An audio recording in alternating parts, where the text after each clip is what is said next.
നമസ്കാരം, പ്രവാസി മലയാളിയിലേക്ക് സ്വാഗതം. UAE അടക്കമുള്ള ഗൾഫിലും തെരഞ്ഞെടുപ്പ് ആവേശം കടക്കുകയാണ്. ഗൾഫിൽ ഇന്ന് പ്രവൃത്തി ദിനമായതിനാൽ തന്നെ പലരും ജോലി സ്ഥലത്തിരുന്നാണ് തെരഞ്ഞെടുപ്പ് ഫലം അറിയുന്നത്. വോട്ടെണ്ണി തുടങ്ങുമ്പോൾ UAE സമയം രാവിലെ 6:30. മിക്കവരും തങ്ങളുടെ ജോലി സ്ഥലത്തേക്കുള്ള യാത്രക്കിടെ റേഡിയോയിലൂടെയും മൊബൈൽ ആപ്പ് വഴി ടെലിവിഷൻ ചാനലുകളിലൂടെയും ഓൺലൈനിലൂടെയും വോട്ടെണ്ണലിന്റെ പുരോഗതി അറിഞ്ഞുകൊണ്ടിരിക്കുകയാണ്.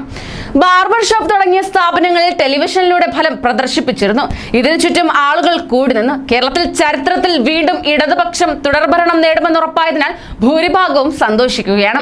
പിണറായി വിജയൻ സർക്കാർ പ്രവാസികളോട് കാണിക്കുന്ന പിന്തുണയുടെ വിജയം കൂടിയാണിതെന്നാണ് പൊതുവെയുള്ള പ്രവാസികളുടെ അഭിപ്രായം.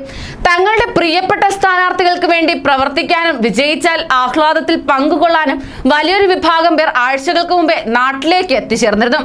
UAEയിലുള്ള പ്രവാസികൾ ഇവരുമായി നിരന്തരം ബന്ധപ്പെട്ട് തെരഞ്ഞെടുപ്പ് വിശേഷങ്ങൾ ആരായുകയും വിജയസാധ്യതകൾ വിലയിരുത്തുകയും ചെയ്തു. ഇതുകൂടാതെ വോട്ടെണ്ണൽ ദിവസം കുറെ പേർ യാത്ര തീരുമാനിച്ചിരുന്നുവെങ്കിലും കോവിഡ് വീണ്ടും വ്യാപിക്കുകയും ഇന്ത്യക്കാർക്ക് ഗൾഫ് രാജ്യങ്ങളിലേക്ക് യാത്രാവിലക്ക് ഏർപ്പെടുത്തുകയും ചെയ്തതോടെ പിന്മാറുകയായിരുന്നു. കോവിഡ് കാരണത്താൽ ഇപ്രാവശ്യം നാട്ടിൽ നിന്ന് നേതാക്കൾ ആരും വോട്ടഭ്യർത്ഥനയുമായി ഗൾഫ് സന്ദർശിച്ചിരുന്നുമില്ല.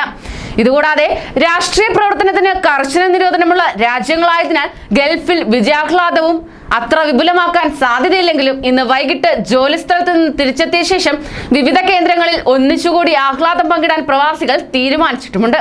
കൂടുതൽ പ്രവാസി വാർത്തകൾക്കായി ഈ ചാനൽ സബ്സ്ക്രൈബ് ചെയ്യൂ.